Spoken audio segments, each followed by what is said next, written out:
Hello everyone. सर्वप्रथम श्री स्वामी समर्थ. मी अर्चना पुन्हा एकदा एक नवीन विषय घेऊन तुमच्या पुढे आलेले आहे. तर आज आपण पाहणार आहोत मागच्या व्हिडिओतील पुढचा भाग, म्हणजेच आपल्या मनाचा आणि आपल्या अंतःकरणाचा आरसा. या पृथ्वी लोकावरती कितीही संकटे, दुःख असले तरी मनुष्याला मृत्यू नको असतो आहे ना. कितीही दुःख येऊ दे बघा, त्रास असतील, अडचणी असतील, तरी मृत्यू म्हटलं तर पायाखालची जमीन सरकते. मोक्षप्राप्ती म्हणजे काय मग? हा विषय आपण बघत होतो ना, बरोबर ना? मोक्षप्राप्ती म्हणजेच परमेश्वर प्राप्ती आणि त्याचा ध्यास असला पाहिजे. तो ध्यासच नाही आहे आपल्याला. आपण या जीवनामध्ये आलेलो आहोत मागचं कर्म फेडायला. पुन्हा या जीवनामध्ये आणखीन कर्म करत आहोत आपण. तर ते कर्म फेडण्यासाठी पुन्हा पुढचा जन्म घ्यायचा आहे.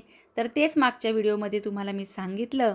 तर प्रत्येक टप्पा आपण परिपूर्ण जगून आपला झाला, विविध टप्पे आहेत आपल्या जीवनामध्ये, ते सांगितले तुम्हाला, तरच मोक्षाकडे वाटचाल होऊ शकते. मनुष्य हा इच्छेमुळे जन्म घेतो हे आपण पाहिले.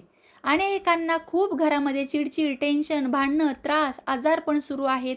या सगळ्या गोष्टींमुळे विचार मनामध्ये जो चालू असतो तो विचारच आजारांना शरीरामध्ये स्थान देतो, वेगवेगळं ठिकाण देतो. ये चल, ये तू इथं या ठिकाणी बस, ये तू हृदयाच्या ठिकाणी बस, तू किडनीच्या ठिकाणी बस, तू जठराग्नीमध्ये बस. काय अर्थ आहे या सगळ्या गोष्टींना? म्हणूनच व्हिडिओ जरा शेवटपर्यंत नीट ऐकायला शिका तुम्ही. कारण का हा व्हिडिओ स्किप न करता जेव्हा तुम्ही ऐकताल, फक्त ऐकण्यासाठी सांगत आहे, तर घरातील प्रत्येक सदस्याचं आयुष्य बदलू शकताल. घरातील फक्त एका व्यक्तीने जरी व्हिडिओ ऐकला तरी तुम्ही सांगू शकता, जास्तीत जास्त व्हिडिओ शेअर करू शकता की सध्या या मंगळाच्या वर्षामध्ये या सगळ्या गोष्टी प्रचंड प्रमाणात वाढलेल्या आहेत. रागाच्या भरात अनेक लोक आत्महत्या करत आहेत. रागाच्या भरात अनेक लोक घर सोडून जात आहेत. मंगळाचं वर्ष त्यामध्येच, त्यामुळे राग हा प्रचंड प्रमाणात येणार आहे. म्हणूनच माझा एक छोटासा प्रयत्न, मे महिन्यामध्ये मी तुमच्या सगळ्यांसाठी, आपल्या स्तुती मराठी कॉर्नर या परिवारातील सदस्यांसाठी, मला आजपर्यंत तुम्ही सगळ्यांनी खूप सहाय्य केलं. 10,000 सबस्क्रायबर तुम्ही सगळेजण माझी फॅमिली आहात. तर तुमच्यासाठी मी मे महिन्यामध्ये क्लास घेऊन येत आहे माइंडफुलनेसचा. कसं आपल्या मनाला कंट्रोल करायचं आहे, कसं स्वतःवर काम करायचं आहे. इतरांना सल्ले खूप दिले आता आपण, इतरांना खूप समजून सांगण्याचा प्रयत्न केला.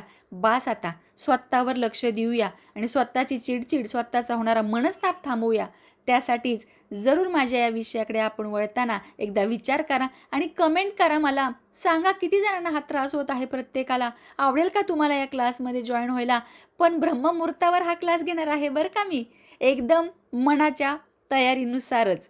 मग पुन्हा सांगेलच मी तुम्हाला पुढे स्वतः व्हिडिओमध्ये मी समोर येऊन की कसं काय हे सगळं घडणार आहे किंवा ठरवणार आहे मी.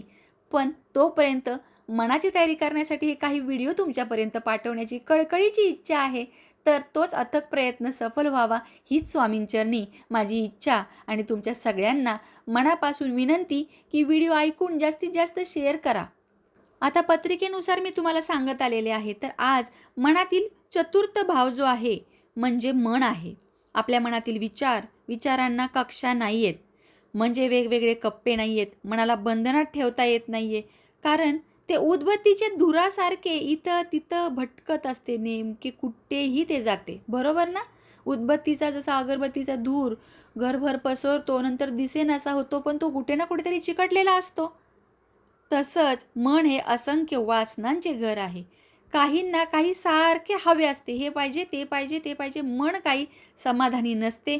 तेच मागच्या व्हिडिओत सांगितलं. आजच्या पिढीला जर तुम्ही म्हणताल ना, आहे त्यात समाधान मान ना बाबा, आहे आपल्याकडं, बास झालं एवढं, स्वतःकडे लक्ष दे, स्वतःची तब्येत सांभाळ. तर नाही, आत्ताची पिढी ते ऐकून घेण्याच्या सुद्धा मनस्थितीमध्ये नाही आहे. म्हणूनच हे सर्व न संपणारे आहे. मोक्ष मिळणे कठीण दिसत आहे अगदी. काही मोक्षाचे रस्ते दिसत नाहीये. भाव मनात प्रकट होतात आणि विचार मेंदूमध्ये. हृदयातील आणि डोक्यातील विचार जेव्हा शून्य होतील ना, तेव्हाच कुठलीच जागा राहणार नाही. म्हणूनच ही जागा जी आहे मनाची, ही जी अवस्था, ती समजून जाण्यासाठीच, मोक्षाच्या पायरीला चढायला लावण्यासाठीच माझा हा प्रयत्न, जो क्लास तुमच्या पुढे घेऊन येणार आहे मी. हा कोर्स तुम्हाला खरंच बदलून टाकेल एवढी मला गॅरंटी निश्चितच आहे. मोक्षाच्या आधीची पायरी म्हणजे काय? तर एकादश भाव म्हणजे 11वं घर, लाभ. लाभ हा भाव जो आहे तो मोक्षाच्या पायरीवर पाऊल ठेवण्यापूर्वी मिळालेले सर्व लाभ तिथेच ठेवून जावे लागते. आलं का लक्षात? हे पत्रिकेतील 12 ग्रह का सांगत आहे मी ते? ज्यांनी ज्यांनी माझे व्हिडिओ हे 2-3 सगळे व्हिडिओ सलग ऐकलेत ना, त्यांना या गोष्टी सगळ्या समजलेल्या आहेत. आणि ज्यांनी नाही ऐकले काही हरकत नाही, पुन्हा मागे जाऊन ऐका. पुन्हा हे सगळं तुम्हाला समजेल व्यवस्थित. जी माझी कळकळ आहे तुमच्यापर्यंत पोहोचवण्याची, ती देखील कळेल की पत्रिका का पाहतात? पत्रिकेचं मेन कारण काय आहे? आता आत्ता सध्या जो आहे ना, पूर्ण बाजार आहे पत्रिकेचा. काही कळत नाही आहे सध्या. पैसा लुटण्याच्या सगळ्या गोष्टी चालू आहेत. म्हणून नोकरीचा भाव सांगितला आहे तुम्हाला, यश, पैसा राहण्याचा भाव सांगितलेला आहे.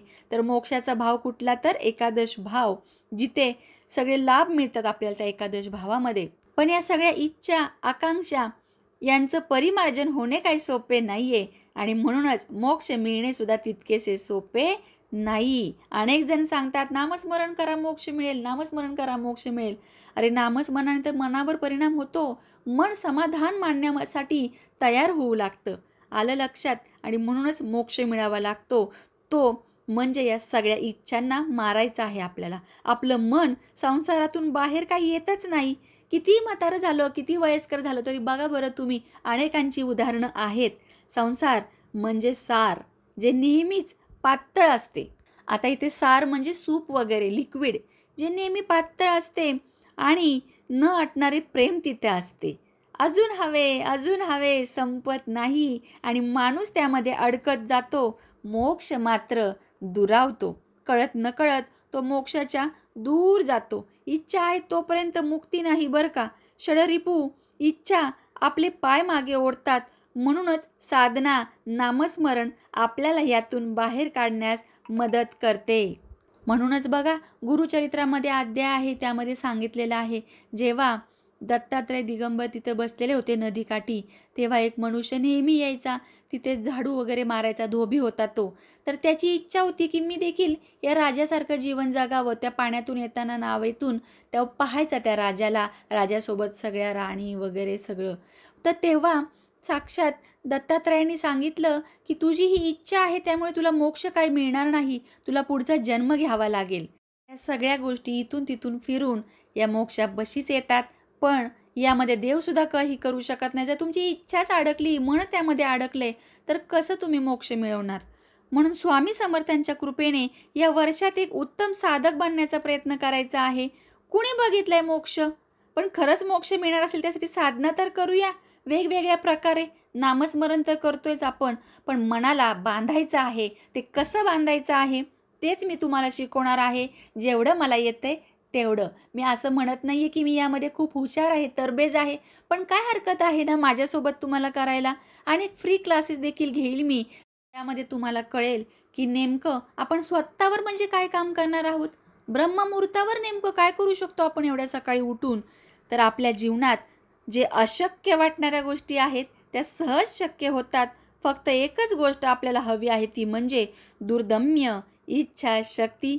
महाराजांनी सांगितलेलंच आहे, हे अशक्य ही शक्य करतील स्वामी. पण कसे काय स्वामी? म्हणजे त्यामध्ये मी देखील आहे ना. मीपणा आपल्याला स्वाहा करायचा आहे, याचाच अर्थ स्वामी. तुम्ही लक्षात घ्या.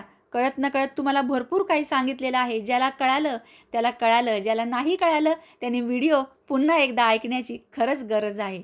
चला तर मग पुन्हा भेटूया नवीन माहितीसोबत. तोपर्यंत सर्वांना श्री स्वामी समर्थ.